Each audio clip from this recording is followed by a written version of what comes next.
Hey there, bros. Thanks for checking out this episode of It's Not Over Yet. As we know through history and even modern pop culture, if you're known by just one name, you're pretty legendary. Kobe, Beyonce, Sting, hell, Monique. You get my drift. Well, today we're joined by Kappa Sigma's own one name wonder and absolute EI legend, Dobbo. Jeff Dobkins joins us today on It's Not Over Yet and takes us on a really fun trip through his world over these past 35 or so years. Starts out with him dipping out on playing baseball at Cal Poly Pomona because he spent one fun weekend on campus at San Diego State, and takes it full circle at the end to where now he's cashing out and going to be a full-time baseball coach. It was a whole lot of fun catching up with him. He even dropped on me a whole bunch of pictures that I'm going to sprinkle throughout the first third or so of the episode. So I hope you enjoy that, along with this really fun conversation I got to have with Jeff Dobkins. All right, here we go. I have the great opportunity to sit down with none other than one of EI's legendary bros from the mid-'80s into the '90s, Jeff Dobkins. Dobbo, thanks for making the time, brother. What's going on up there in NoCal? Just living the dream, spending a lot of time with family, doing a lot of things that I have been dreaming about doing for years, and it's coming to fruition. That's fantastic, man. Good for you. Good for you. I appreciate you making the time to do this with us. I know the bros are going to be eager to hear about what you got going on. Let's get to the business part of the program here. I need my third SIGs, bro. I need full name, hometown, and pledge class. All right. Jeffrey Mark Dobkins Sr., hometown, Mission Viejo, Okay. California. Nice. Spring '86 pledge class. Okay. Very nice. A good group. Big bro, little bros, and all the offices you held. Big bro, none other than Jeff Nuzzi, another Mission Viejo resident, but we Okay. didn't go to the same high school. Okay. Little bro, Brian Dalziel. Okay. And as far as offices that I held, I was rush chairman twice. Spring '87, which brought us guts. Okay. And then fall '87, which I believe was Lords. You went back to back rush chairman jobs.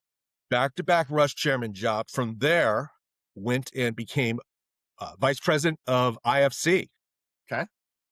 And that was a great experience, and we'll share some laughs about that. Okay. As we go here. So I went more broader Greek, and then I ended my time as 2 terms as Grandmaster, and actually was Grandmaster on Friday and graduated on Monday, sort of thing. How about that? That's great. Yeah. You're a glutton for punishment, man. Taking on the same roles in 2 different times like that. That's great. I loved it, actually. I would have done it again. Right on. Why Kappa Sig? Spring '86, you're rushing. What were the other options available to you? What drew you in? Was it Nuzzi reaching out with those big long arms and just holding on to you tight, or what? So, fun fact, I did not start at San Diego State. Okay. Fall of 1984, I actually went to Cal Poly Pomona. Okay. And I went there to play on the baseball team. And it was a pretty cool thing. I didn't talk about it much, but I made the baseball team, D2 at Cal Poly Pomona. Even did a little bit of traveling with them. And I just, baseball was always such a part of my life. Baseball was my life, from 8 years old all the way into why I started playing baseball there was because it's like, okay, fall's rolling around. Gear up for baseball. Where am I playing this year? And that was how it all started. And Cal Poly Pomona, I did not enjoy my time there. I was bored to tears. Really wasn't excited about any of my teammates or anything like that. So sometime that following spring of my freshman year, I went down to San Diego State and visited with one of my friends from Mission Viejo, Chris Bartle. Okay. Who was friends with Mike Stern. Okay. And I went and had just the best weekend. So much fun partying at San Diego State. And I remember I like, dude, is it like this every weekend down here? And he's like, yeah. Yeah. and I transferred to San Diego State. Put those Almost papers in real immediate. quick. Almost immediately, I transferred to San Diego State, and fast forward my first semester at State. I've always been a bit of a joiner. I was very clear also about my goals when I got into college. I wanted to drink beers, I wanted to meet girls, and I wanted to play sports. Want to drink beer, meet girls, and play sports. And didn't do too much of that my first semester. And then Bartle and Mark Caparasso, my roommate, were both rushing Kappa Sig. Once again, I think back to the fact that Bartle already knew some guys in the house, and I just went to the parties with those guys. I was not rushing. I was not interested really in rushing. But I was having a good time going to the house. I wasn't particularly impressed one way or the other, but I was just having a really fun time. And that kind of changed when I got my bid. Okay. And that whole, going downstairs into the pit and, the darkness and all that was, I thought that was really cool. I mean, that really charged me up. Okay. And I was like, okay, let's see how things go for a while. And so began the journey of becoming a Kappa Sig. Love it. So you didn't rush any other houses, no other bids to consider or anything like that? Wasn't even on my radar. Wasn't even considering it. Okay. I was just going with Bartle and Caparasso to the parties and having a good time. You came in at a good time with that, Mhm. with respect to that. How would you describe the vibe or the attitude of the chapter at that time? Kind of spring 86, fall after you get initiated, fall 87. What was the vibe? What was the kind of the mindset of the chapter at that point? So, when I first started, I actually wasn't totally impressed with the guys in the house, quite frankly. There Okay. were a handful of guys, like I really liked Keith Larson, Bill Noble, Chris Hodson, my big bro Jeff Nuzzi, Scott Matthews, Mark Tyler. Hmm. I thought they were some guys that I could gravitate towards, but there were a lot of people I wasn't too big on. But I also really liked my pledge class. You know, in particular, besides the fact that I really liked them, um, Eric Koppelman, the late Brian Marshall were stud baseball players. Okay. And I really liked just going and we'd play over the line. We'd play ball together. And that really filled my baseball bucket, that had been forever part of my life. And that was what I kind of started gravitating towards. I really liked my pledge class. I mean, Greg Broussard, Yeah. John McGrory, Ray Hitters, Batest, hitters Sanjay all. Chan, Raymond Coe, a bunch of really good guys that I enjoyed being around. Really helped foster that. So I really felt like the house was, and it was one of the things that appealed to me, that it was on a definite upswing. Right. And I felt like guys were committed to wanting to be everything better, including sports program and being competitive, wanting to get more sorority exchanges with better houses, um, better visibility with guys like, Keith. I remember when Keith Larson won IFC president, I was like, okay, this is good, putting Yeah. Kappa Sig on the map. Yeah. So I really felt like we were just the start of the upswing. You mentioned, can use the term joiner. You were a joiner. Um, and then earlier, of course, you talked about the roles that you played, elected offices and things like that. Was that leadership component something you naturally gravitated to? And when you saw that opportunity for you, it's like, wow, I'm really guided towards this. I did. I really felt like I always knew that I was very capable of doing really good things in life, and I knew I could lead people. And I felt like Kappa Sig was an amazing made for me platform to learn and foster those leadership skills. Yeah. And yeah, I've said many times, I learned more about leadership at 6195 than I definitely did in any classroom, and that's for sure. But also just in the business world. Yeah. And Kappa Sig was really that original platform that got me going. I said that for years that there, in terms of going to school, going to college, there are two things that you can not take anything more from in terms of your professional development. And that would be associated students, elected officers there, and officer position in a sorority or fraternity. You're basically Mhm. running a business. In our case, $250,000, $300,000 a year nonprofit. Over there, you're running $1 million budgets and things like that. Such a powerful way to learn practical business skills that nothing else on campus can give you. No classroom is going to teach you any of that. Yep. Yep.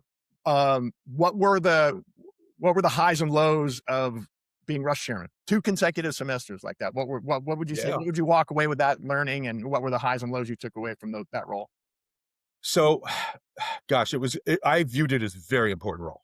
I viewed it as, it was the future of our house, was bringing in good guys. But one of the things, there are a few things I learned in highs and lows. I went to very early on in my Kappa Sig career, I went to a leadership development conference, or Kappa Sigma Yeah, leadership conference yeah, at UCLA.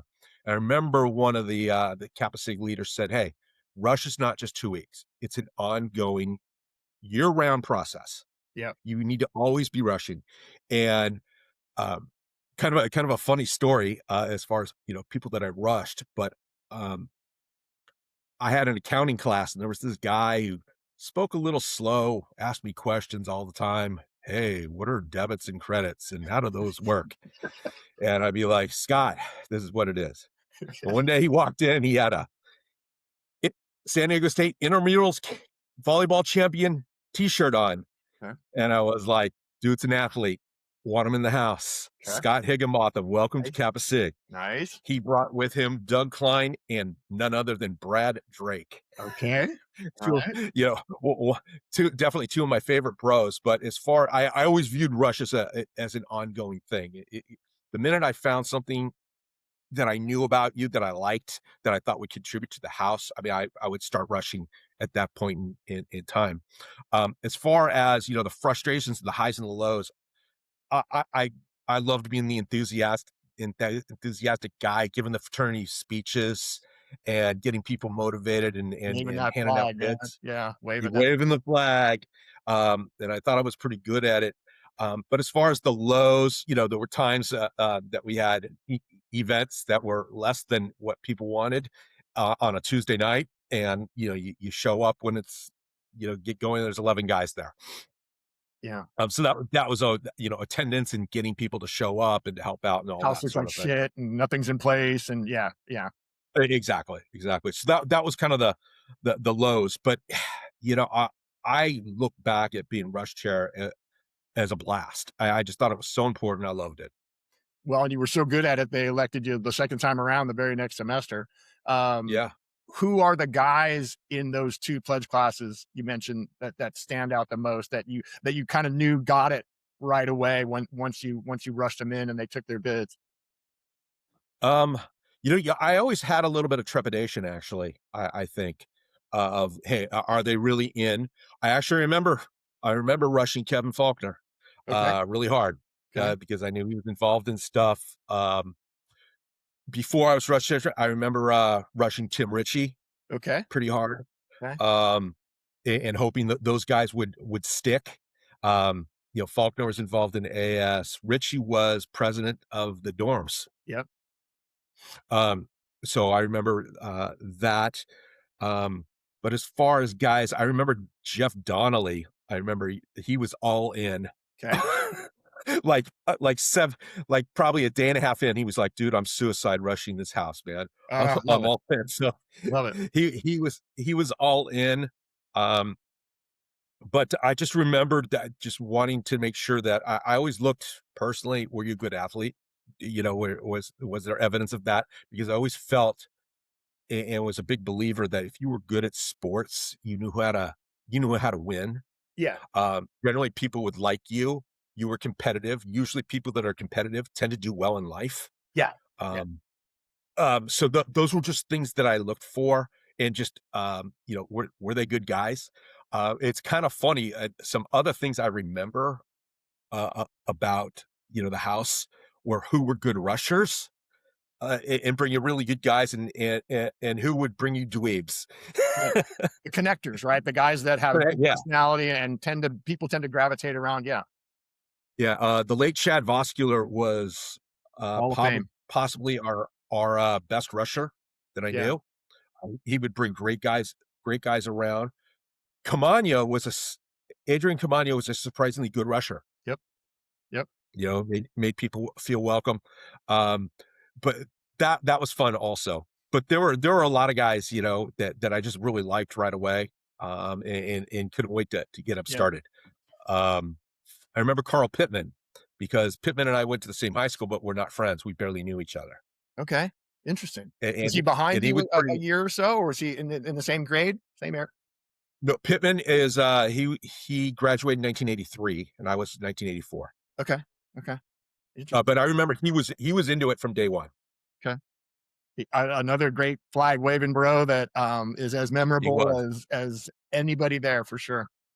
Great rusher. I remember, during rush when we first got the sand volleyball court, he was, like, adamant, "Only good players out there during rush. Hackers' hours are over." Hackers hours are over. I'll show you something later that I'll drop in here too that I showed off to somebody today. I think it's kind of funny related to that. So all this great success you have and this drive towards leadership ramps you up to want to run for GM.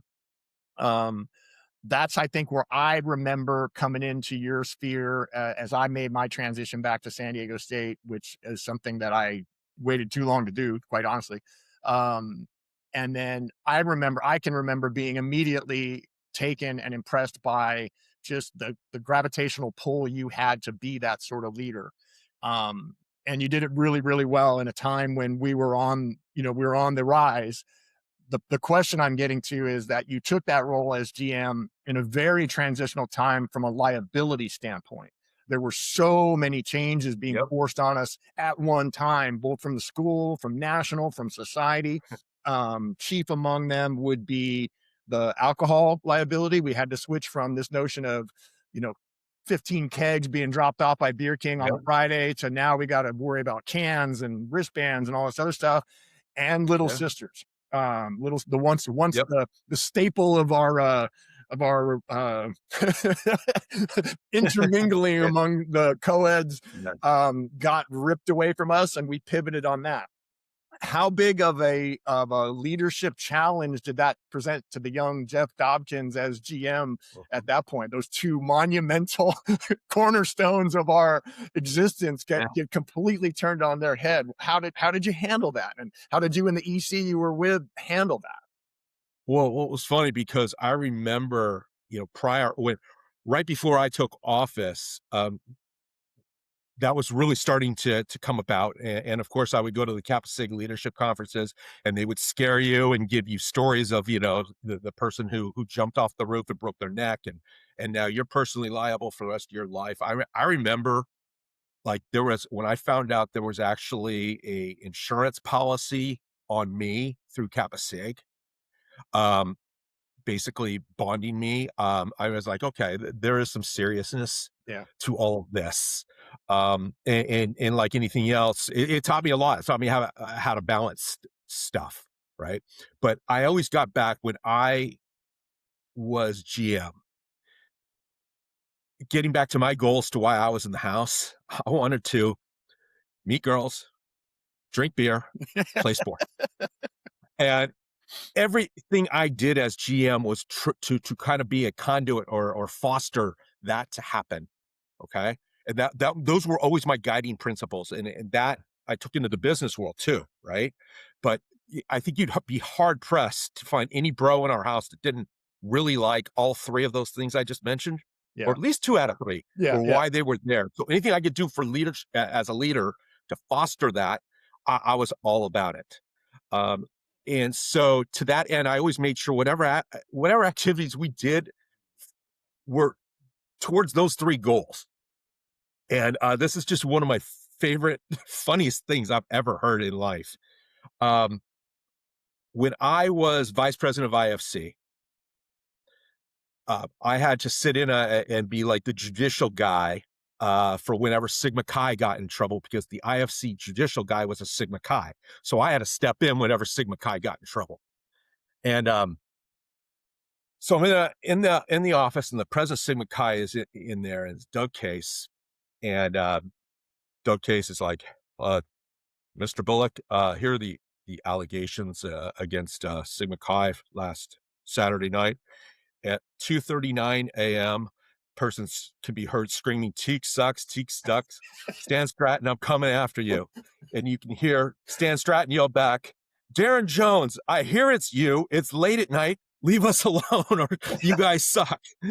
And then at 2:55 a.m., Darren Jones can be heard screaming back, "Bring out, John Quintoples. I'm going to fight all of you guys. And I've got, Chris Johnson with me right now, and we are ready to fight." And it's got times and it's detailed, right? And the president of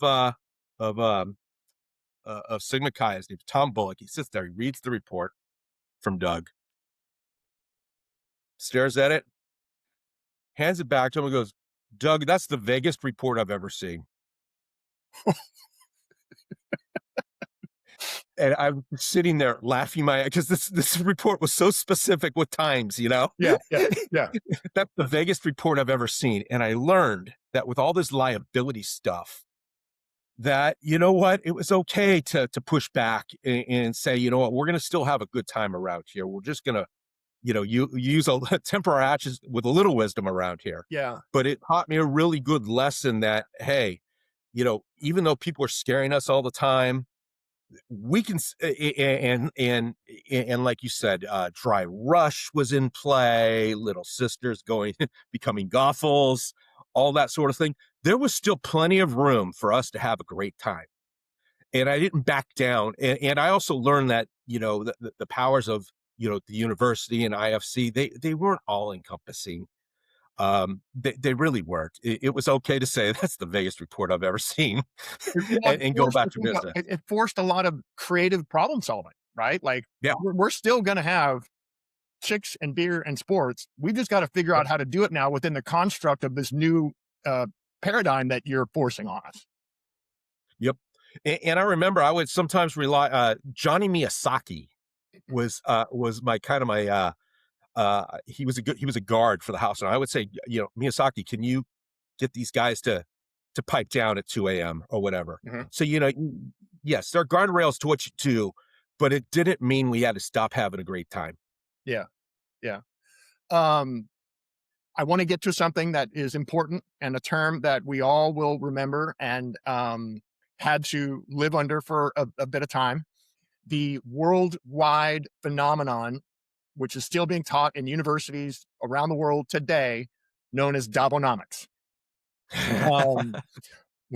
What are the principles of Dobbonomics, and why did you have to come up with that? And is it related to any of these other two challenges that we were talking about that you had to use as a creative mechanism to solve?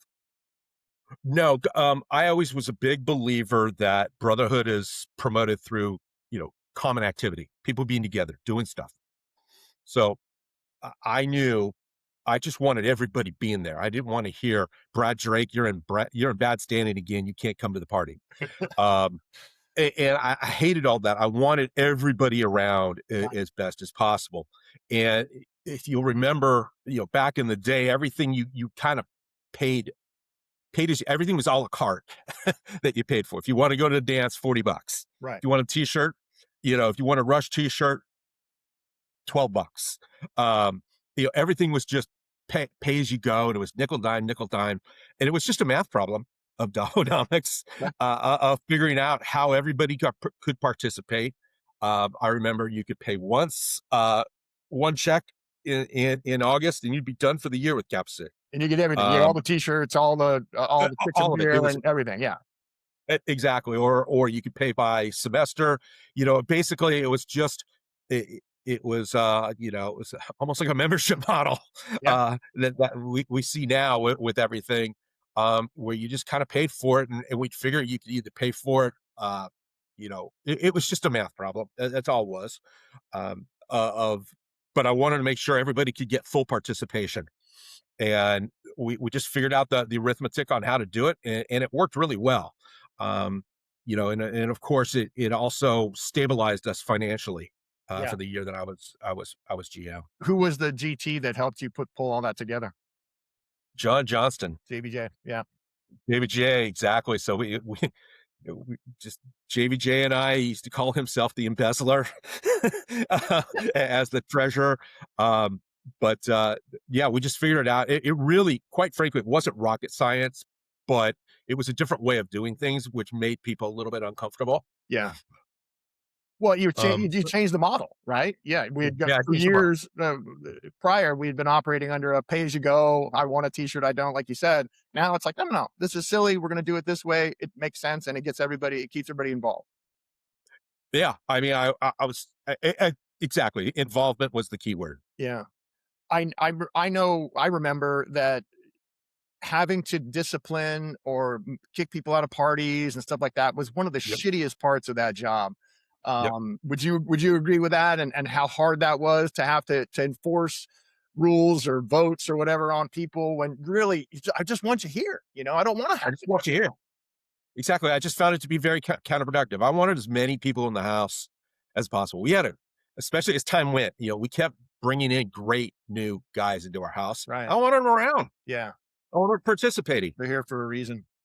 Yeah. Um, no doubt we broke the rules. We got in our fair share of trouble. And we're probably on that heavy rotation in and out of Doug's office. In general, Doug Case, friend or foe? That's a great question. Um, at the end of the day, probably foe. In that he literally, I remember it was like 8 or 9 times I got brought into the office that was like my first term. It was probably twice a month. I was being brought in, and basically just taking the fine and saying that's the vaguest report I've ever seen in my life, Right. and just marching on, and basically telling him what he wanted to hear. I mean, he had his job to do. Um, Yeah, I mean, he was a foe. He was always trying to get us, but I don't think he was more of a foe than he was to say Sigma Nu or to Okay. Sigma Chi or whatever. I think he was doing his job and trying to keep things within the box of good behavior. He treated us fairly and in terms of that. And okay. We got what we Yeah, were deserving, I guess, if there are penalties and such like that otherwise. yeah. I mean, I remember once him saying, "Jeff, sometimes life isn't fair." Tough job though, man. That he Yeah, did it really well for a long time. And again, in that changing landscape of liability and trying to protect the school and keep the system floating and all that, that's a tough gig. I give him a lot of credit. Um, Give me some of maybe one or two or more of your memorable spring breaks or the yep. parties that just went over the top that you're not soon going to forget. Oh, there were just so many. They all kind of It's blend at this point, right? I yeah, know they all they all do kind of blend. Um, Obviously, River was a blast, yeah, and just the process of getting out there in the road trip. yeah. Um, that was a great time. I did San Felipe once. Um, I was not a huge fan of San Felipe. Just going Mexico was never really my biggest gig or something I aspired to. That being said, having gone 40, 50 times, right? Just well, I'll try it one Uh, more time to see if it catches on. yep, yep. Um, I loved the TG parties TGs were on great. Friday afternoon. Yeah. They were just a great way to start the weekend. So those were great. There were just so many. I always thought the cocktail dances were really fun. Suited and I booted. Yeah. the Cheese has this idea that we should do a formal, Yeah. sometime in the next year or two. I think that would be great. I used Okay. to I used to have a blast in our dances. Yeah. So there was no single one party that ever I think stuck out in my mind. Okay. Yeah, I do have some. Obviously, you have some special memories as far as Kappa Sig goes. But there was never like one party or one event that stuck out in my mind. Okay. Who was in your graduation class, and did you guys party all night on the roof of the house before heading over to Aztec Bowl? Um, so somewhere deep in the archives, I think Brian Dalziel has a picture of me and him at like 6 a.m. popping champagne Okay. on our way over to Aztec Bowl. I graduated in 89. So a lot of the guys were still, that I had partied with and had a great time with, were still in school, Still behind you you. know, Yeah. Yeah. went behind me. So I was pretty early to go, I think. But I remember that day. That was one of the funnest days of my life, actually, Yeah. was graduation day. Yeah. Just starting at 6 a.m. I remember Dalziel being there, just a bunch of people that I knew. I also knew a lot of people from different houses Yeah. that I was friends with. In particular, Jake Downey, who was president of DU. Remember partying with him. Um, but I remember I went all the way to like probably 6 in the morning till probably 2 at night. Yeah. My parents were in town also. Went down to the Hanalei Hotel and had brunch afterwards, and then just kept the party going after that. But it was that was I remember distinctly. That was an awesome day. Yeah, that's certainly one that I think everybody hangs up on their wall like that in terms of that memory that it brings about. What what was that first job out of college? Did you go? If I remember right, you went hardcore sales, right? Copiers or something like that. So no, I went. Well, this is actually kind of funny. So I pulled this from the archives. Okay. Ooh, So show and tell. Show and tell. I will show and tell. So my major was actually information systems, info systems, Okay. because I knew that one would need to learn to understand computers Okay. and how computers worked going into the next generation of business. So this was a San Diego State placement manual, Wow. Okay. and on the inside cover was an ad from AT&T Okay. to work on the space shuttle. Basically, it was a job for people like me that had info systems degrees. So I was all excited. I'm going to go work on the space shuttle and do communications for AT&T. Then I opened the manual, and I sent my resume to the wrong group at AT&T. Said, Dad, just guess what? I got an interview coming up with AT&T. It's for a job called an account executive. And he's like, Jeff, that's sales. I was like, oh. Well, forget all that stuff I did with info systems Right. Right. and all the smart stuff. I got to learn how to influence people. um, and my dad was a sales trainer. So he started training me on sales tactics Wow. Okay. and objection handling. And so my first real job out of college was with AT&T Okay. in Irvine, right where the 5 and the 405 split Yeah. in what's now the Irvine Spectrum. And I sold basically back, if you remember back to the days of Sprint and MCI, Sure. I went around to businesses and got them to switch from MCI and Sprint and all the other people over to AT&T. And that was my first real job. Was that a eat what you kill job? Was it completely commission? Was it just hardcore smiling and dialing, knocking on doors? Smiling and dialing, knocking on doors. Wow. Except for I had to dress up pretty well because at the time AT&T was, it was kind of IBM-ish, right? Yeah. Pinstripe suits and all that sort of thing. But yeah, it was smiling and dialing and showing up and my territory was Santa Ana. And I still remember the zip code was 92705. That was my territory. Okay. Go get them.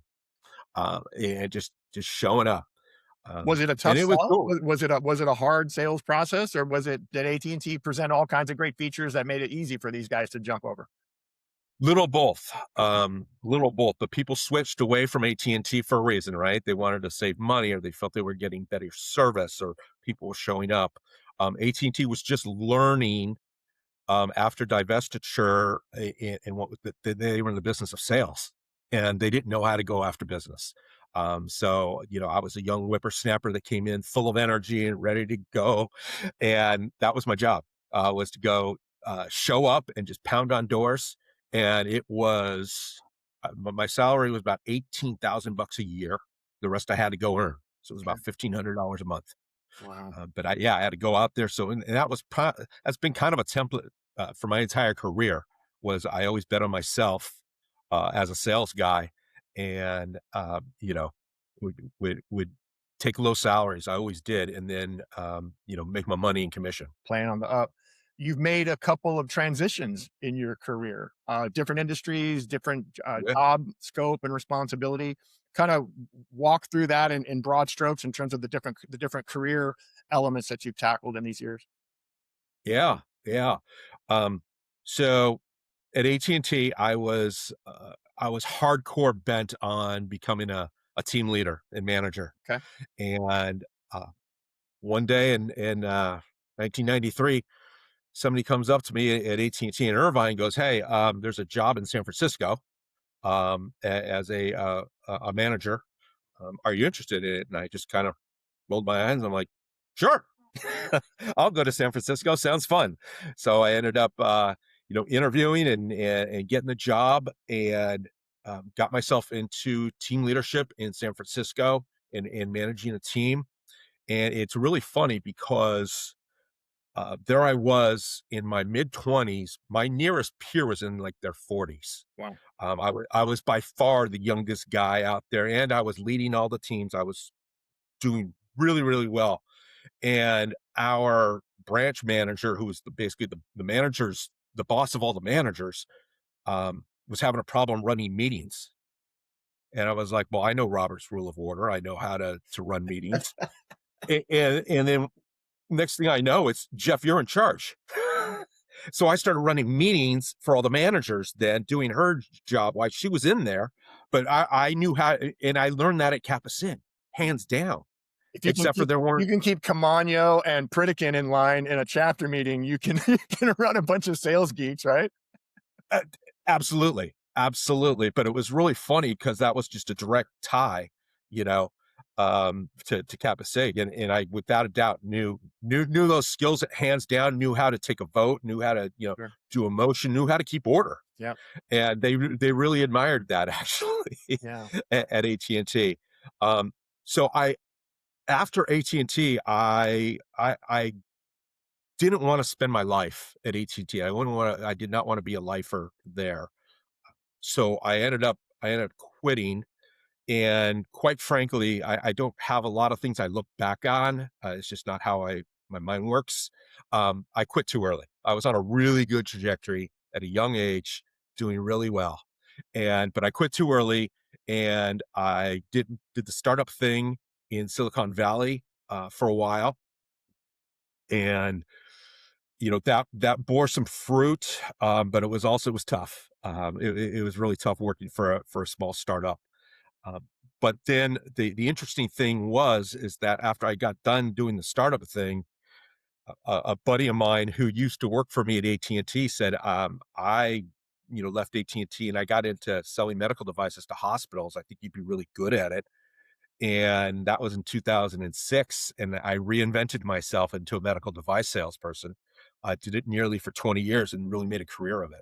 Well, that in itself is a hard transition to make because those jobs, pharmaceutical, hard medical device, like that, are really hard to get mid-career like that. It's Yeah. one of those, if you don't have the experience, you can't get the job, and you can't get the job without the experience situations. I tried to crack that nut a couple times and was just blown away. How did you get it? How tough was it to get, or was it the connection that you had that really made that entryway for you? First off, it was no doubt the connection. It was a perfect storm for me. It was no doubt the connection that I had, that somebody knew me, knew my DNA, knew my ability to go after things, set a vision, lock in, set goals, all that sort of thing. So that was fairly intangible that the company that I was working for, or that I went to work for, called CR Bard, recognized right away. Um, so that was really good. And then I was lucky in that the company that I went to work for, called CR Bard, um, they they recognized that if your DNA was really good, if you were a stud, we'll teach you how to sell It's the yeah, medical yeah, devices. yeah, But the majority of companies out there will say, "You need the experience before we'll interview you." yeah. Um, yeah, Which is bullshit. I'm sorry, that's total bullshit because I can learn your industry. I can learn your terminology and the flow, and I've got a good enough medical background. I can learn all that stuff. What you need is the hard skills that I already yep, have embedded that you can just plug me into your system and I'll be able to go be very, very competitive in your world. Yeah, yeah, it's interesting because, the company I worked for, CR Bard, was double-digit stock growth for 90 years. Whoa. Okay. They were a great, brilliant selling organization that happened to have good medical devices in their bag. Yeah. So that just as far as strategy, like you said, Jim, everything, they hired on who you were, and it was just a great formula for success. And right about that time, did you you went back to school? You made some kind of a Mhm. two-part question. You made some Yeah, another other unique transitions later in life that people usually yeah. tackle earlier. You went back to school that to get an MBA. I went and got my MBA Was that at, during this job? Did they kind of help during the pay for job, that? yeah. Okay, great. Yeah, they gave me full scholarship, Okay. and it was really cool going and getting my MBA. Um, what it did, I always knew, the world is full of people that are good at tactics. They figure out best times to call people. They write really well, articulated emails. They give good speeches. Those are tactics, right? Those are things that you do on the ground. I wanted to learn how to do strategy. I wanted to learn to think strategically. And, kind of some of the stuff that Carl Allison was talking about. I wanted to look at stuff, not just, what was going on in the ICU, but I want to know how this affected finance, how this affected EMR capability, how this affected patient care, what was the look on healthcare economics that were behind this? What were the other ramifications, legal, social media, all that sort of thing. So I wanted to learn how to do things more at a strategic level, and that was why I went and got my MBA, when I finished up in 2010. It really gave me a look. I used to say that, hey, when I look at a problem prior to MBA, it was like I looked at it through one door, like going into a room. Uh, After I got my MBA, it was like the room was a hexagon, and I would look at all these doors all the way around, the six I would look at problems through 6 different doors. Mhm. It just gave me a lot better thing, and then as that translated into my sales career, most people I worked with, they would sell a product or that does this or that, and has this sort of results. I sold really strategic initiatives. Um, I would, for example, a lot of things I would go in and saying, "Hey, this catheter does X, Y, and Z." I would go in and sell a risk mitigation strategy for the enterprise, Right. and it really fueled my success because I started thinking in a lot bigger strategic terms. Became a strategic seller. It took me a long ways in business. Was Do you think that coming at that MBA at that point in your life was better for you personally than it would have been had you had been much younger, maybe in your 20s? Absolutely. And the reason for that is because I think with time and age and a few gray hairs that I still have left, you look at smarter ways to do things and being more strategic. It's kind of like the two guys that are sitting up on a hill and they see a bunch of sheep and says, "Let's run down there and get a sheep." I'm the guy who says, "Oh, hold on, let's take a look at this pen and let's figure out how we get all the sheep You right get now." There's a bull metaphor in there too, I think too, but I get where Yeah, you're coming from. exactly. Another thing you did later on in life that a lot of people do earlier in life is you had kids. Yeah. How old were you when you had your first kid? So, I was just on the edge when my son was born of my 50th birthday, Wow. and Um, then I had my daughter in my 50s. wow. Yeah, Good on you. I think that's fantastic. yeah, I've met your son. He's a wonderful young man. We had a great time at the ball game last summer. Do you think having kids at that age that you were better prepared to have them yeah. or no better off than you would have been in your 20s or 30s? No, I mean, I've told my wife this a million times. I was immature, probably up till I was probably 40, maybe 45. Um, I just yeah, I was just very immature, very short-minded in my thinking, not long-term thinker. One of the things I've learned in life, and that is short-term decisions have long-term consequences. And as a parent, you got to look at things for the long term, play the long game a lot. And that was just something I didn't do when I was younger. and probably quick to act, too quick to act on a lot of things. So I truly believe that God was watching when he had his plan for me was to have kids later in life.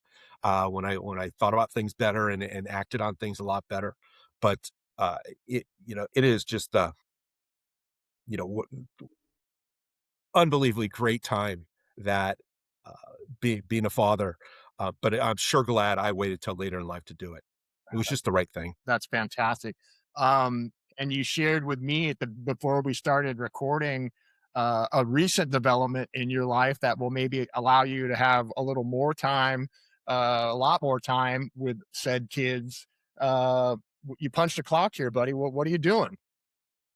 So I am currently in trial retirement, and I did hang them up, and I do at the moment consider myself retired. Okay. Uh, got lucky along the way, uh, some good investments, just some luck. Introduced into real estate, Okay. did some stuff there, and so I hung them up, and I don't know if it's permanent. One of the things that I also have learned to do in time is to I call it reevaluate. So we will sit down, about every year, sometimes every 6 months at a decision we've made, and just, hey, let's reassess this. Was this a good choice? Was it not? So at the end of this year, we're going to sit down and evaluate whether or not me being home is good for anybody, um, including my wife and my kids. Financially, does it make sense? And also, hey, well, do I want to go back to work? Am I going to be a little bit too bored? Um, so it's really interesting. I've kind of come full circle. I'm about to go into a mode of 7 days a week of baseball. Okay. Yeah. Well, Um, was catchers and pitchers are reporting soon, and it's coming. Yeah. yeah, exactly. So a few things are going on there. I'm actually coaching. I am the head middle school baseball coach at Stewart Hall in San Francisco, Beautiful. Okay. which is a K through 12 school. So I'm a head coach there. Okay. I'm commissioner of one of the Tiburon baseball leagues, and then my son is on two baseball teams. Wow. With that, I'm about to go into 3 months of just pure baseball all the time, which is great. My son absolutely loves it. So Well, it sounds like you do too. I think that's a great fit for you, and now you've got the time and everything to devote to it. Um, Coaching is just I've had a little bit of experience. It's a phenomenal experience for anybody who just loved the notion of sport and be able to pass that on and try and drive that competitive and that interaction with those kids. So, man, good on you. That is really cool. it really does make a lot of difference for the younger kids Yeah, when you're enthusiastic and one of my mantras is catch somebody doing something good and yeah, compliment them. yeah. You really do get a lot out of that. Well, and it's changed a lot too in society with respect to how we Yeah. were coached as kids and now how things have changed quite a bit, and not only the philosophies, but the psychology behind all that coaching and how we have to interact with the younger Yep. adults and younger kids these days. A ton of stuff there, and I'm sure you're fully immersing yourself in all of that and how to be the best effective leader you can with them. So that's fantastic. Yep, and a lot of parental management too. Yeah. Well, and good point. Your dad over here and your coach over here, and there has to be a checks and balances between the two, right? That's not an easy thing to manage like that. Yeah, yep. Let me ask you this. I want to this overarching question, and you've been one of those guys that has been involved and engaged and staying connected with this broader group for all these years. If you had to quantify or define this that we Mhm. have that exists between this arc of time from the early '80s to the mid '90s or so.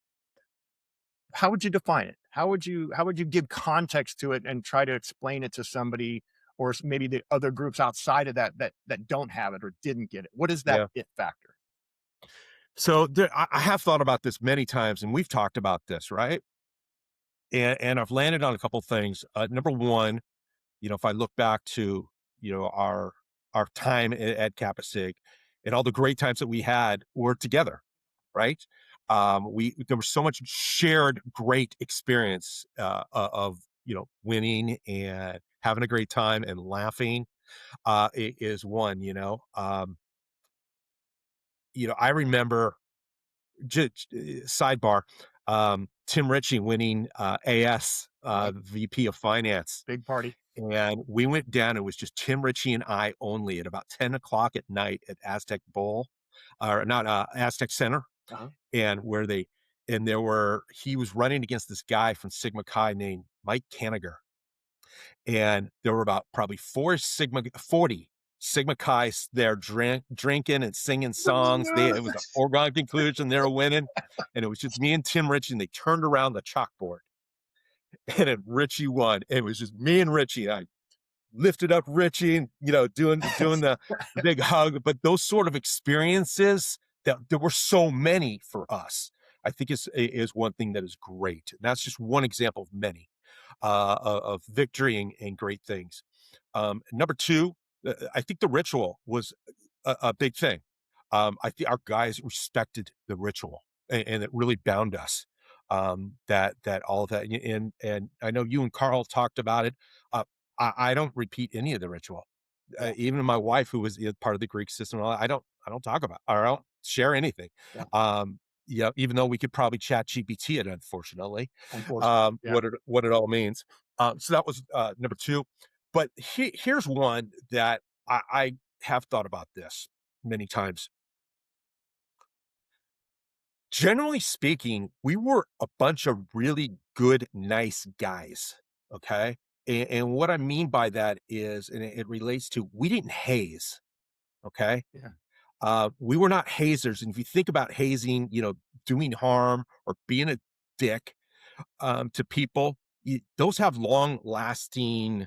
very long lasting repercussions. Okay. Um, we just didn't do that. And that was the nature of 99% of the guys that were in our house. It wasn't in our DNA to be mean to other people. Right.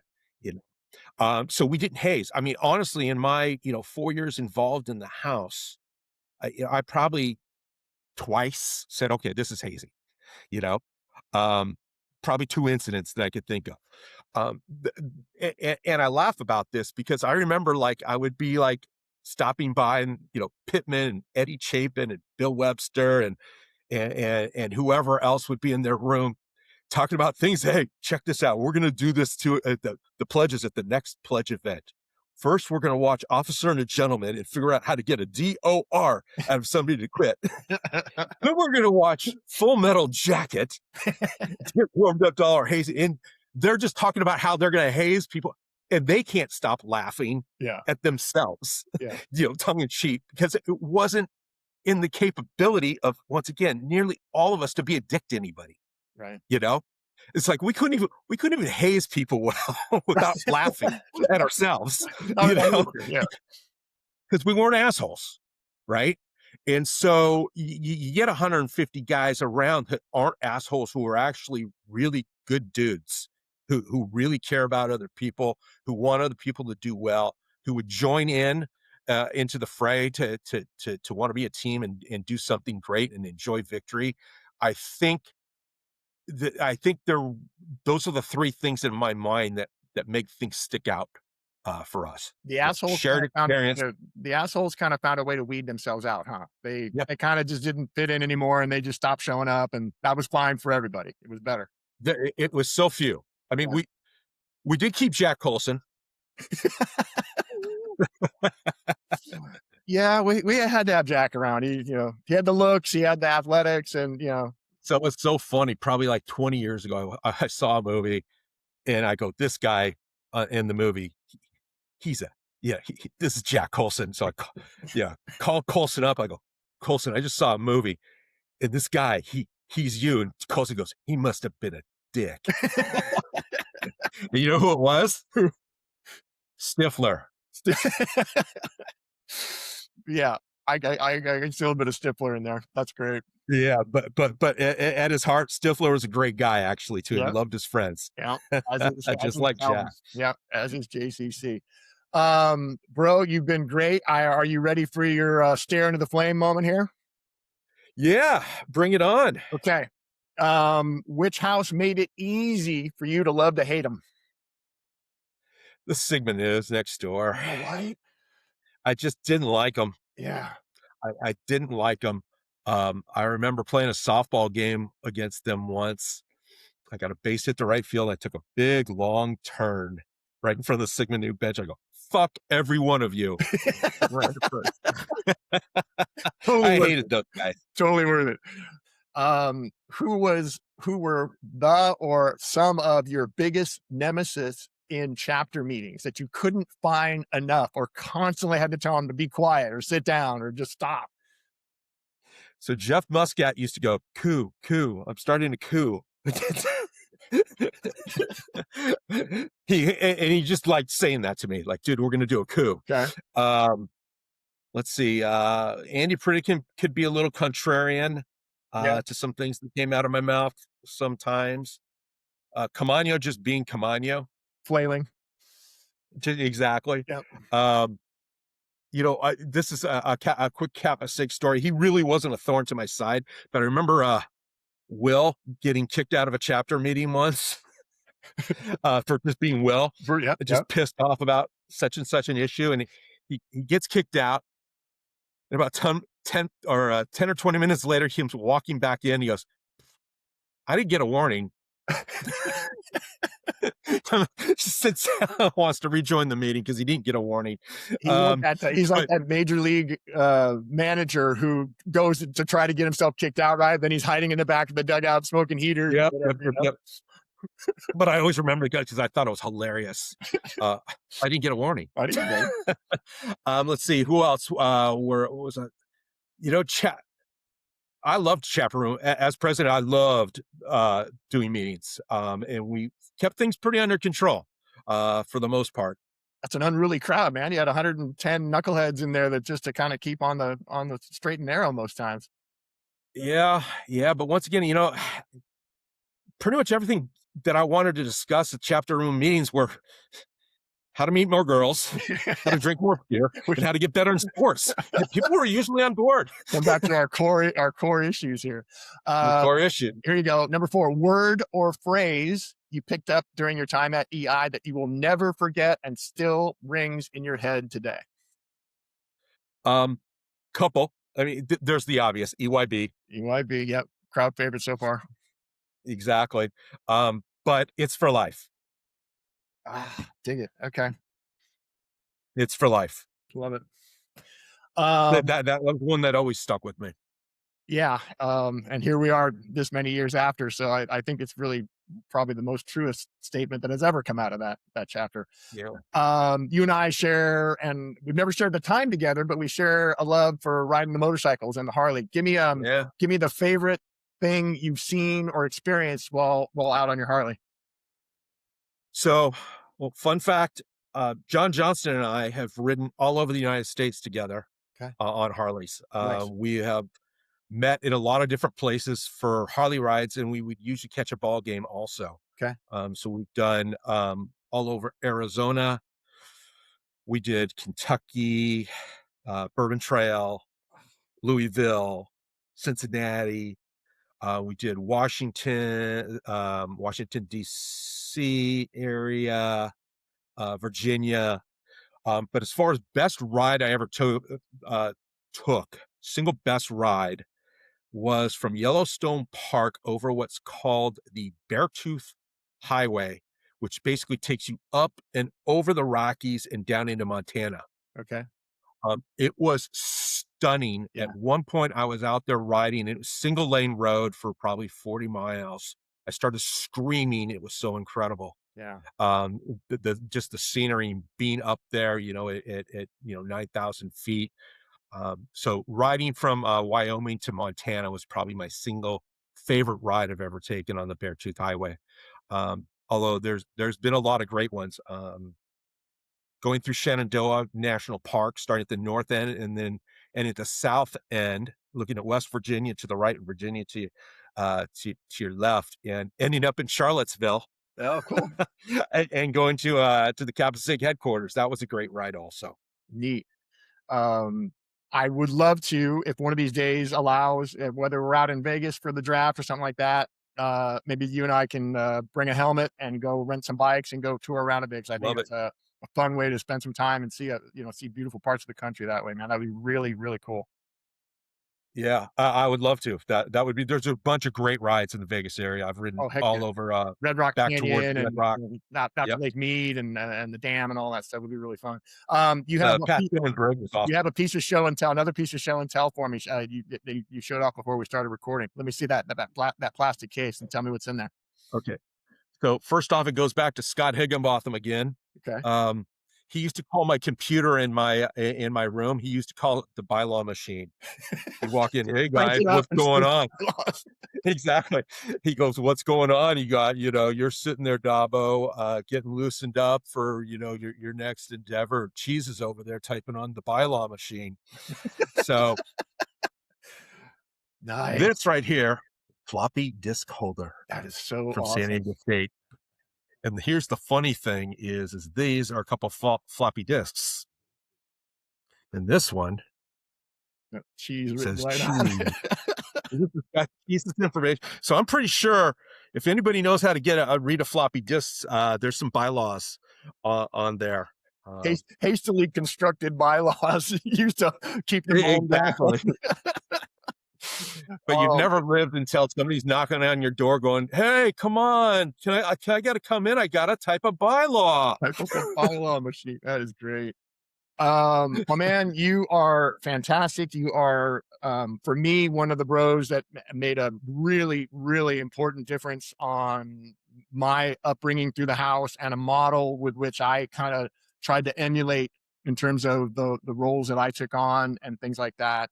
And I know you made an impact on the hundreds of guys that came through the gate there when you were an undergrad, and long after, as we've continued on this great connection. So keep that shit up. Long way of saying that, Thanks. but I very much appreciate you, and certainly taking the time to sit down here on this silly little project. Much gratitude, and I'm really happy for your retirement, and I hope you enjoy the hell out of it.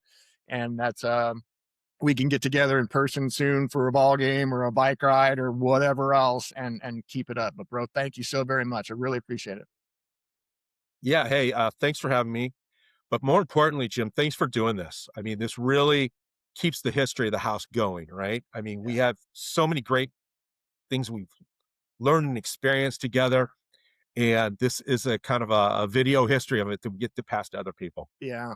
You would be a Thanks so prime much. guest on an upcoming episode that I want to have. It's like a GM roundtable. We can get a few of the other guys that have been GMs Sure. over the years, and just talk about the fun, the not so fun experiences that come with that. But you're certainly one of the more well-known and well-respected leaders in the house, bro. And it means a lot you took the time to sit down and talk with me today. Appreciate it.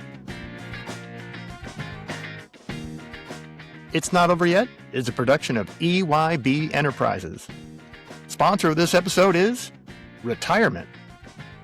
The host of It's Not Over Yet is Jim Miller. Executive producers are David Cisneros, Mike Gonzalez, and Al Luganville. If you'd like to get an email every time we drop a new episode, simply go to itsnotoveryetpodcast.substack.com. Drop in your email there, and you'll get a note every time we push out a new episode with links to all the platforms that it's on. Thanks for coming out.